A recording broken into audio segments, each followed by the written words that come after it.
So you said you got in on the ground floor of CSLI. Can you talk about the mission of CSLI and the context in which it developed and your part in it? So I was not involved in actually applying for the grant. The grant came from something called the System Development Foundation, which was a foundation that the government had an organization that basically wrote all government software early on. And then they decided rightly that they shouldn't, that's not how you do software. You should be getting it from external contractors. So they sold this company. They created a company, the Systems Development Corporation, that the government sold. The money, the proceeds from that went into a foundation, and then the foundation had to spend those proceeds within 10 years or 20 years. I forget what the limit was. So they had to spend this money. One of the things that they spent it on was founding CSLI. And this was an interesting interdisciplinary research lab that was located at Stanford, mainly. That was kind of the headquarters, but also at Xerox PARC and at SRI. So we had researchers at both of those research labs, one commercial, one SRI, which is is commercial too. And it was interdisciplinary in that it had faculty in logic, linguistics, philosophy, psychology, computer science, and had various different focuses, but one of the main ones was on on AI in the sense of natural language processing, machine translation. There was a huge amount of interest in getting automatic translation to work. After the System Development Foundation funds kind of got used up, most of the funding came from Japan.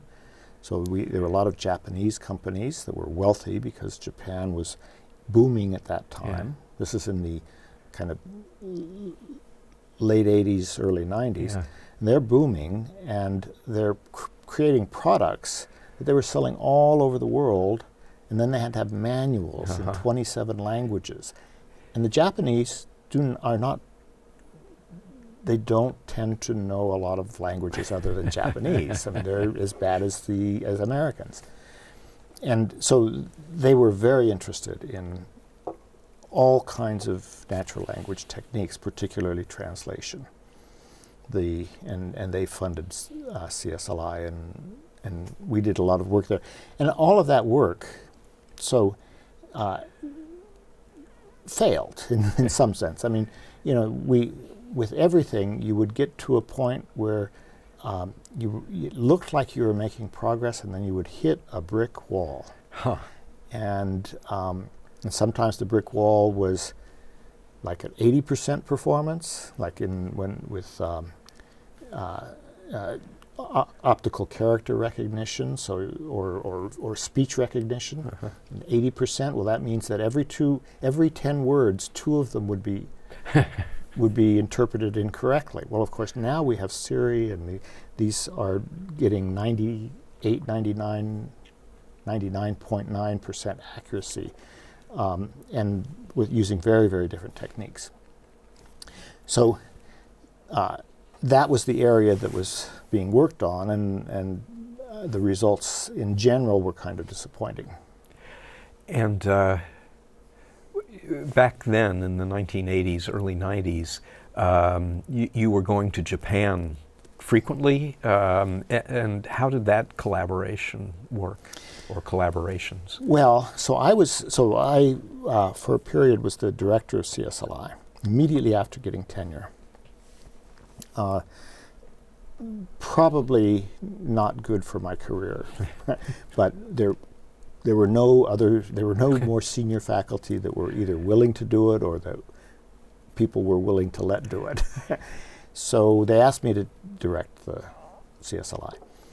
And since we had all of these companies that were helping to support us, I spent a lot of time traveling to Japan and talking to their researchers, talking to their you know, presidents and CEOs and so forth, and looking at, you know, the research projects that they were doing, and then they would send people to see ours.